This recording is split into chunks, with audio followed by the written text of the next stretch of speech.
Welcome everyone to the Multichain Nation podcast. Thank you so much for watching and being here today. We have two awesome guests with us. We have Jeroen from Persistence One and Any Toshi from Any Inu coin. And let's get right into it. Jeroen, give us a little bit about yourself and your project. Hey, absolutely. Hey, welcome. Welcome. I'm hosting a podcast myself, so I'm now used to saying welcome when I speak to people. It's hard not to get out of it. What a blooper to start. But hey, everyone. Thanks for having me, Rudy. It's an honor to be here. About myself. My name is Jeroen. I'm COO at Persistence. With Persistence, we basically build a cross-chain swaps product for Bitcoin, basically making it easy to swap Bitcoin around different L2s and even L1s where Bitcoin is quite prominent. Um, Myself, so I've been in the industry for about 3.5 years now. Actually, originally come from a finance and consulting background. With that, have traveled the world quite a bit. Started off in Belgium where I was born, but moved quite quickly to Paris. Lived there for a couple of years, then moved to Singapore for another couple of years. Been in banking and consulting. Kind of got tired of it. Started into tech, fashion tech, actually, in a startup, more entrepreneurial stuff, which was a lot of fun. Eventually moved again to Portugal and kind of got into crypto after a while when the fashion tech was kind of a bit boring at the time of COVID, where there was not a lot of fashion being sold. That's how I got into crypto deeper, like in 2021, and ever since, like actually started in crypto with Persistence and still with Persistence, building for Bitcoin now. Actually, originally Persistence is a Cosmos-based project. We started off as a Cosmos project. We're still a Cosmos project. We still have our chain running. Our token is also a Cosmos-based token. But more recently, we started building for Bitcoin, which has been a lot of fun in the last, last year actually. It's been a lot of fun to build for Bitcoin more recently. Yeah, it's tough to bring on Bitcoin onto the cross-chain network because it's such a almost isolated you know, blockchain on itself, where we're used to kind of Ethereum and different blockchains that allow tokens to be built on top of it. So it's really exciting. I want to hear more about that in a bit. Any Toshi, give us a little bit about you and your project. Yeah. So I'm Any Toshi. I did undergrad, master's at MIT and CS. I was doing like blockchain activities like the entire time while at school. I mined Ethereum on my like dorm room like PC. I've been through like the 2017 ICO craze, like all of the on-chain stuff. I was one of the first users on like PancakeSwap on like BNB. I went through all of like the Andre projects like on-chain. So I've been on-chain for a really long time, and it's like clear that like as an industry, it's a multi-chain future. So kind of like the internet, like no one is aware of the underlying like protocols, and what really matters is the user like experience at the end of the day. So eventually, all of these like chains get abstracted away from the user, and all that matters is like the assets and communities on top. So I've been like building around that at Any Inu. Um, let's see a bit more about my background. I've been involved with the Binance listed project before. Also made one of the first NFT projects on OpenSea back in 2017. So I've just generally been around the space a lot. And then like outside of like Any Inu is more of a passion project for me. Day to day, I'm working on some pretty cool gamble tech for crypto, but today's focus is multi-chain. Nice. Yeah. And that growth and trajectory of just experiencing all, especially like the classic Ethereum mining dorm room story, it's a very, you don't hear that very often anymore. A lot of people who are joining into the crypto scene are coming from like 2021 or 2020. It's Hmm. just even 2017, but like before that, people were mining this stuff, and now it's all proof of stake, which is much more efficient. But still, it's Yeah. nice to hear that this is still happening, and people from your generation are still building till today. Hmm. Uh, awesome. Now, Jeroen, with Persistence One, you are, you know, building a multi-chain, I guess, uh, exchange and finance exchange. but you're also using Bitcoin. So can you go into how Axelar comes in and using Cosmos and building with Bitcoin? Yeah, absolutely. I mean, actually, to be completely open, like at the moment, like Axelar is not really part of the product itself.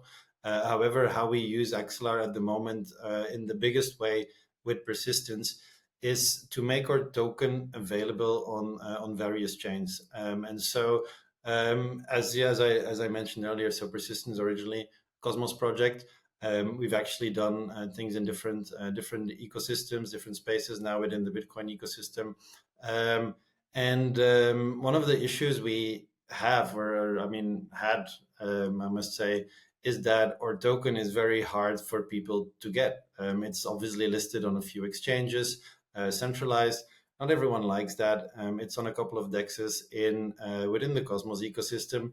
Not everyone likes that either. Some people actually want to kind of get involved in the token and kind of want to do that in different platforms, for example, on Ethereum or on any other chains.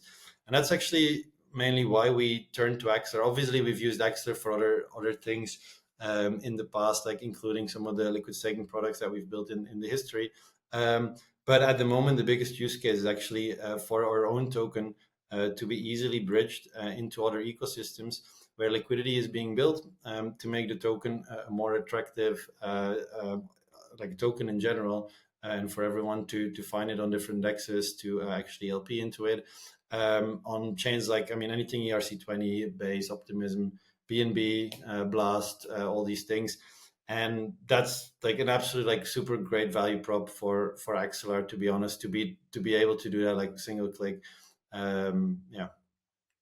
Yeah, it's a big undertaking, especially when we live in this world of decentralization and finance for everybody. But to start it, you still have to go through a centralized exchange, which is like Yeah. not how it's supposed to work, but that's what we're. Absolutely. And so just to, sorry, to complete the question. So at the moment, so not using Axelar. However, so on the Bitcoin Bridge product that we have, it's actually an intent-based product. So basically how it works is that a user sends an intent on one chain. So it's actually not on Bitcoin, the layer one, but it's on all the layer twos that Bitcoin has had. So there's a variety of Bitcoin L2s that has popped up in the last couple of months. There's probably 50 plus BTC L2s now. There's other actual chains where BTC starts to play a bigger role. So obviously you have Wrap BTC on Ethereum, but you have Coinbase BTC now that is coming up. You have BTCB on Binance, which is quite big. And all these forms of BTC, there's just so many of them. There's more than a dozen like actively used forms of BTC. And it's very hard for users to trade between these or go from one to another. And so what we solve with our product is actually the ability to trade these products across chains very easily, so that it can be used in let's say borrowing lending platform on, let's say, Binance chain only accept BNB by BTC from Binance, right? Now with our integration into that borrowing lending platform, they could actually accept any form of BTC, whether it's wrapped, whether it's Coinbase BTC, whether it's Stacks BTC, like whatever the form of BTC it is, can be accepted through the integration with our platform. Now, for that, so for an intent-based bridge to work, you don't only need solvers who kind of solve for these intents and fulfill these user intents. You actually also need a messaging layer that confirms that these transactions has happened, and that is where Axelar can come in the future. That's what we're looking at. We're actually looking at a few different options. Ideally, we have multiple solutions so that we can have multiple confirmations. But that's an option for Axelar to actually jump in there and be part of the messaging relay network, so where the GMP of Axelar can kind of come in and give those confirmations, so that once the fulfillment is done from the user's request on chain, like on the destination chain, the solver who actually has put up the funds to fulfill this request gets the funds back on the source chain.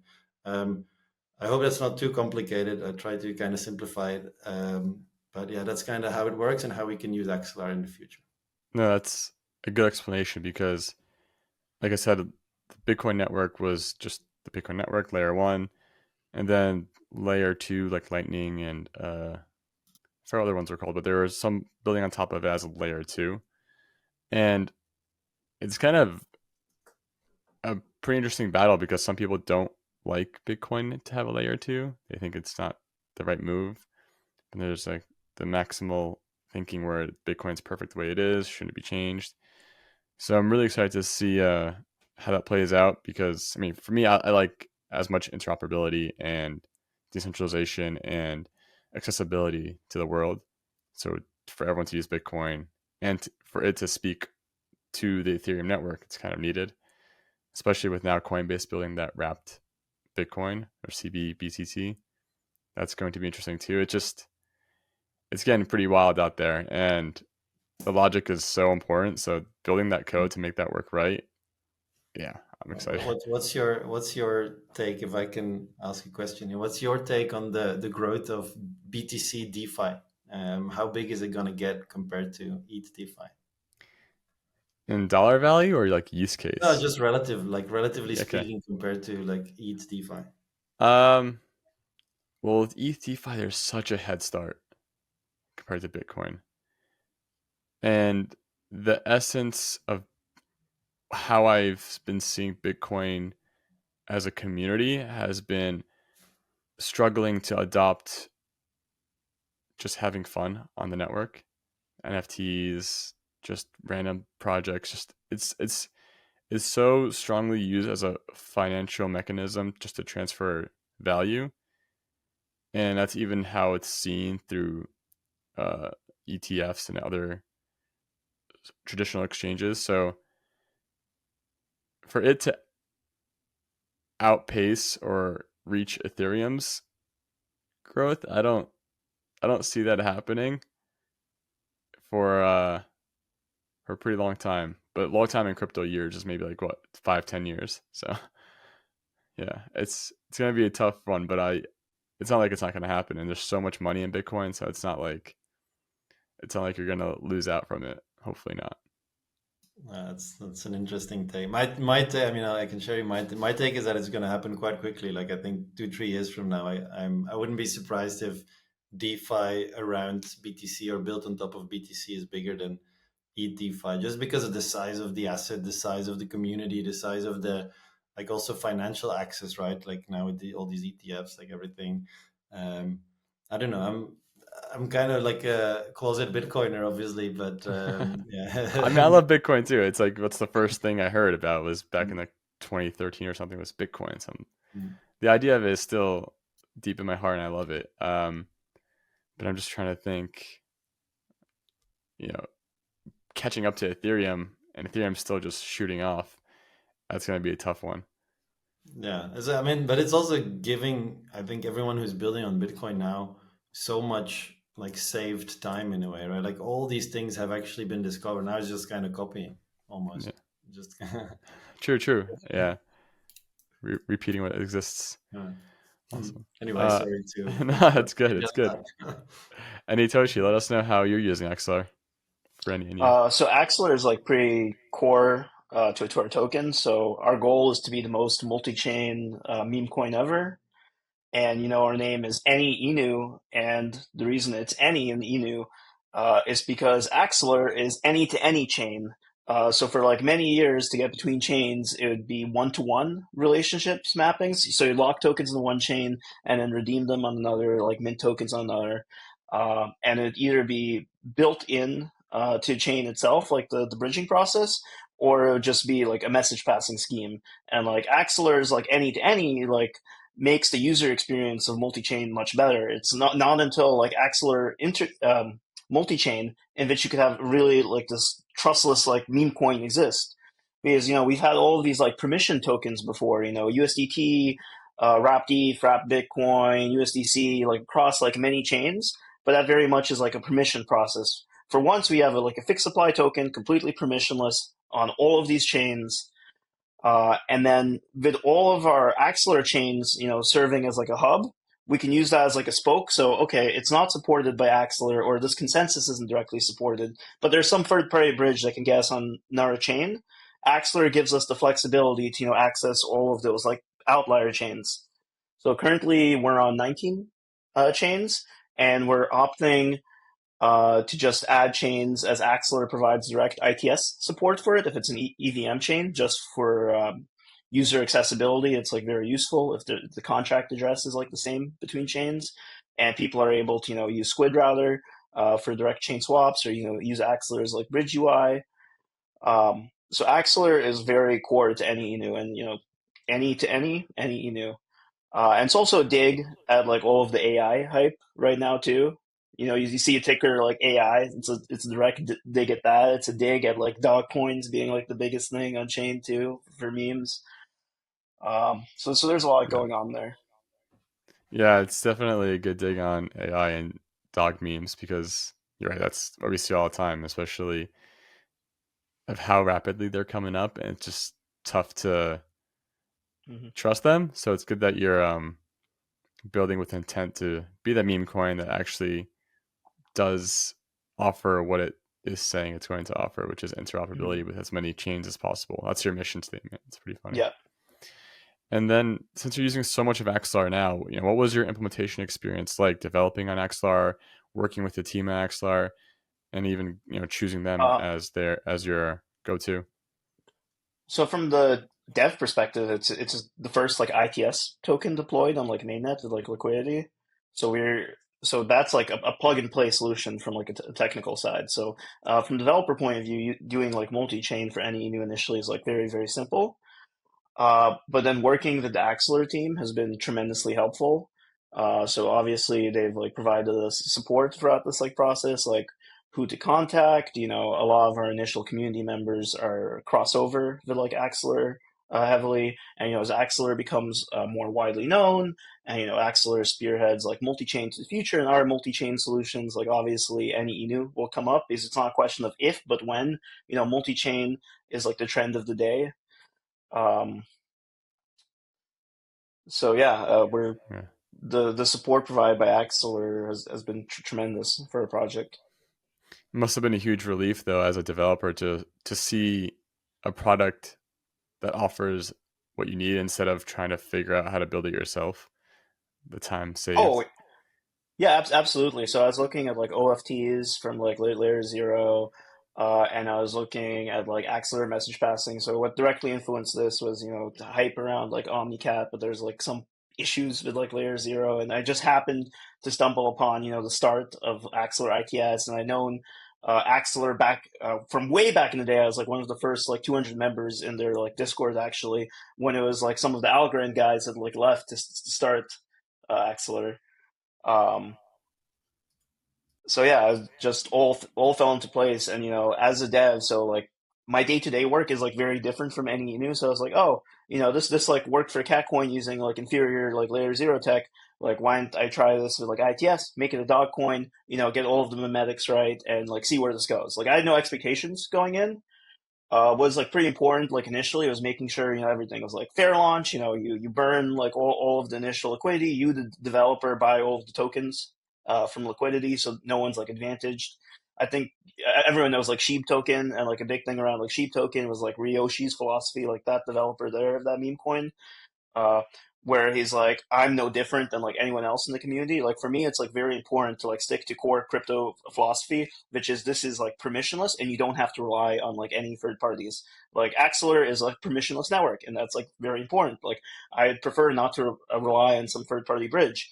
This is why some Bitcoin bridge, like we want to get onto like Bitcoin, like a BRC20 for like any Inu, maybe we can get some like insight there, or if any like good current solutions. Um, but a Yeah. lot of it relies on like third party bridges with like sketchy security guarantees. Um, so Yep. Yep. That's like a core thing about bridging. It's our core issue or security issue is that if it doesn't work, a lot of people are screwed out of their money. And we've seen hacks before happen due to bridges. all the So biggest hacks are bridge hacks. yeah. So I hope, yeah, I mean, thankfully for XR building in the way that it is true to the philosophy of crypto. And yeah, if there's any Bitcoin compatibility, I'm sure persistence would love to talk to you about that. Yeah. Uh, so Jeroen, about your, you chose XR. I know you're not set up with them just yet, but was that an easy choice for you? Yeah, absolutely. And I mean, we actually are set up, like as I said, like on the token side, right? Like, and in that terms, like communication, everything has been like super smooth and super easy in a way. Like to actually get that integration over the line. I think first of all, what's important is like documentation is clear, right? I think there is a lot of projects where that's not the case, and I think with Axelar, at least there, it's like clear, like what you see is kind of what you can expect, and it works, like so the process is pretty straightforward. I think also just in terms of like responsiveness from the team, like we have this group with the team where like any questions like responded very quickly. We raise a PR, kind of gets merged and kind of good to go, and then for us also like part of like the partnership with Axelar is also like through the guys from Squid, which we work with quite closely as well. We have a DEX with persistence as well, which is integrated into the product with Squid as well, so that it's easier to route any trades through the decks that are actually getting a better pricing on our decks, right? So all these things have happened quite smoothly, whether it was with the Axelar team directly, whether it was through Squid. All these things have happened pretty like effortlessly in a way. So that's great. To be honest, to kind of go back to your other question on like the risks of bridging. It's one of the reasons why I don't like to say we're a bridge with what we're building now on the Bitcoin side. Technically, we are. We're like an intent based bridge because you swap tokens from one side to another, but we're actually not physically bridging the tokens. We're not doing like lock and burn, and I think it's the same philosophy probably as Axelar as well. As like security comes first, and for us, I think the decentralization aspect of it is maybe slightly different because we do use some market makers who are actually involved in the product. So there's like a small centralized component in it. Um, but it's not like they own your money at any point. It's like they actually have to upfront you the money from their pocket and then later on they get it back. So it's a slightly different way, different risk assumptions, obviously. So different type of product, but yeah, honestly, like so far everything with Axel has been great, and expecting nothing less in the future as well. I'm assuming everything's going to work just fine when we start using Axelar for Bitcoin Bridge as well. Depending obviously on the integrations with the different networks where BTC is active, right? Like obviously the BTC L2s that are EVM based are relatively simple, relatively accessible. It's a bit of a question how it will evolve with the ones that are not EVM compatible. Some have taken a harder route. I mean, I use Stacks as an example, for example. It's a hard one to kind of connect to a different coding language, everything. So curious to see how all of these things will evolve, but very optimistic. Yeah, absolutely. And that's the thing. We're always learning as we're developing. So watching other bridges, get hacked, it's a learning experience for the next person to come along. I'm sure no one builds with the intent to uh, not be unsecure. And it's good to see that we're always learning, building, developing, and being as close as possible to the philosophy of what you want for your community and what you want for the crypto ecosystem and the blockchain ecosystem and the whole industry as a whole is keeping it as accessible and as safe and secure as possible. So thank you for keeping that in mind and pushing for that. Uh, and Any Toshi, let us know about what's next for Any Inu coin and how the community members can get involved. Yeah, so our project is 100% community run. Like no one's being like paid to be on this project. It's like all 100% volunteers. There's like 10 core like team members as well as around like 20 to 22 in like the mod chat. Um, Community involvement can be as simple as donating money to the BNB community multisig, or making like fun apps with Any Inu, like pairing liquidity with Any Inu, seeding liquidity with Any Inu. So that's like direct involvement. Obviously, in the meme space, like producing memes, producing content goes really far. Since March, it's been somewhat of a bear market for like meme coins. So like during that entire time, what we focused on is like producing content for the future. So right now, a big push from us is we're producing a lot of like short form content, animations, illustrations, like producing them week by week because these things take a long time to like produce. With the presumption that we have this large content library, and then we have Instagram and TikTok, and then should the market get frothy again, or there's more eyes on like multi-chain, it'll enable us to stand out more in that realm. Um, let's see, the direct next things for like Any Inu. So that's more on like the content marketing. Of course, you have your things with like info aggregators and like centralized exchanges. A lot of that depends on momentum and like money available. So, you could, pay listing fees as well as like arrange things with market makers. So those are always like barriers to like any token. Um, Next steps from like a technical like developer level is we have this like multi-chain app called like the Diamond Hands app, which is basically like a token locker. Ever regretted not holding that meme coin to 100x? Well, it like makes it really easy for like any user to like lock up tokens, as well as for like token creators, allows them to easily create like a leaderboard. So people can like compete for like high scores and like who's committed more to the project. And like based off that, you can easily drop tokens or stream tokens to people who show more commitment to the project, who have like stronger diamond hands. And that's like a multi-chain app. So he's like X deployer and like on any EVM chain Any Inu's on, will like have that app.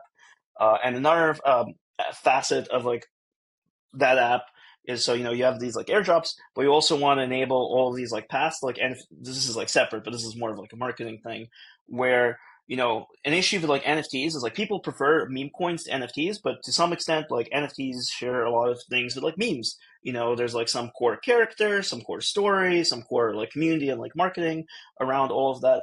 Wouldn't it be cool to leverage like 404 token tech? So back in like February, there's all this like hype around 404 tokens. Those are like tokens that are both NFTs and ERC20 tokens. How about we enable any of these legacy NFT projects to easily be able to spin up their own tokens as well as their own like diamond hands leaderboards and like revitalize those communities? So that's another prong. And then I was saying like, so this is a passion project for me. Day to day, I work in Gamble Tech. There's a specific thing I've worked on Gamble Tech that I would like to bring to the Any Inu community with the Diamond Hands app. So I think all of those things are direct next steps for a project. That's pretty amazing how much a community can do voluntarily and also as a side project. So congrats on so much for forward momentum and also preparing for the future. That potential is going to be kinetic real soon, I'm sure. Well, where can they find you? So on Twitter or X and your website? So X at Any Inu coin, and the website's anyinu.xyz. Like pretty simple. Perfect. Thank you, Oh, and then Jeroen. Oh, yep. Go ahead. when we get to the end, or if we have time, I'd love to learn about like what a potential solution for getting our ERC20 token onto Bitcoin would be. That's not Mubi. Got that, Jeroen? Yeah, I mean, I'm no expert either on different. The thing is, like, we don't like we actually stay away from Bitcoin L1, because we're actually bridging the solution between the L2s, and it's a it's a specific choice we've made, because so every of these Bitcoin L2s, they're very particular about how to build the bridge between the Bitcoin L1 and their Bitcoin L2. There's a lot of different trust assumptions made, like different types of bridges are being created. Some more secure than others. Some are very basic multi-sig. Some others are custodied by like custodians, right?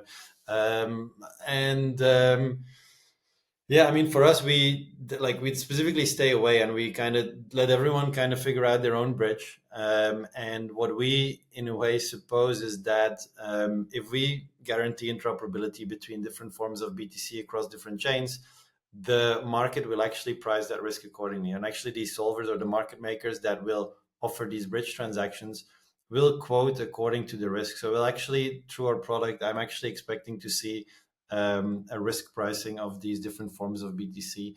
Now, that doesn't really help you, I think, to deploy Any Inu coin onto BTC, but I do think there's a lot of interesting stuff there, especially now with runes, right? I think there is some stuff possible.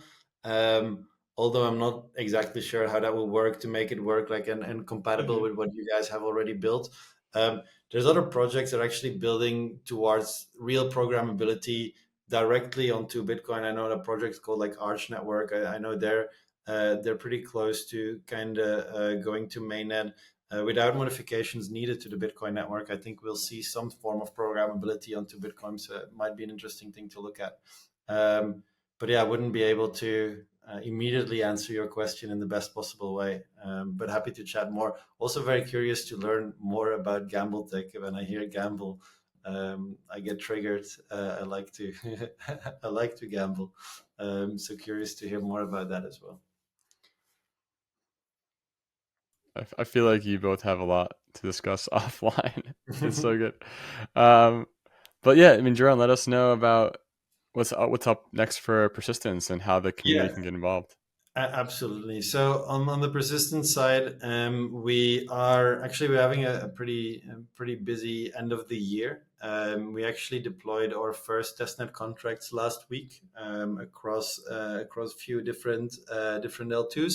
We did our first cross-chain BTC transfer on testnet, so that's pretty cool. With that, also we kicked off like our 12-week campaign in which in 12 weeks, we'll actually announce our 12 of our closest partners to start with. It's a lot of interesting stuff coming up. You'll see if you follow us on the right channels. So we have, I think the main channel is Persistence One on X. You'll see like the 12 partners that we will work very closely with in the next couple of weeks to bring this product from testnet to mainnet. We'll probably have an active public testnet to really try things out. And then like we'll probably aim to launch either late this year and early next year the actual mainnet product, which will be more of a B2C product. It's just like ability to swap between different tokens from different chains. But the actual like the bigger picture for us is actually the B2B play, in which we truly integrate the product into a variety of different apps where we can make the user experience a lot smoother, where people don't really have to think anymore about which form of BTC they hold. They can just use it like in whatever form they hold it, and they can deposit it. It will be swapped in the background for them to the asset they need into that specific app. So from that perspective, lots of things coming up still this year. So good to keep an eye out for that. You can follow us on Persistence One and Twitter. Like our website is persistence.one. And yeah, I think all the usual channels you'll find as well very easily. It's the Discords, the Telegrams of the world. You'll figure all of that out. How the community can get involved. I would say probably testnet will be the first like real action on that. However, the community that already wants to use Axelar, I think can actually go and check out our guides on how to bridge our token from persistence to any of the other EVM chains, provide liquidity in these. There's actually a lot of interesting opportunities there to LP into these pools that we're testing out. Actually, building liquidity on different chains with the community, something we decided to go after. Yeah, all these things can try out. I would say. Thank you. That's exciting because there's so much for both of you to develop and grow, and it seems like it's beyond a passion project. You know, I feel like it's something in both of you that you just want to solve or just have fun with. So thank you so much for working on it. Thank you for looking at Axelar as a solution to your needs. And I'm sure everyone here is ready to help out and proceed with the next steps. Thank you again for joining me with Multichain Nation. Thank you so much. Thank you for having me.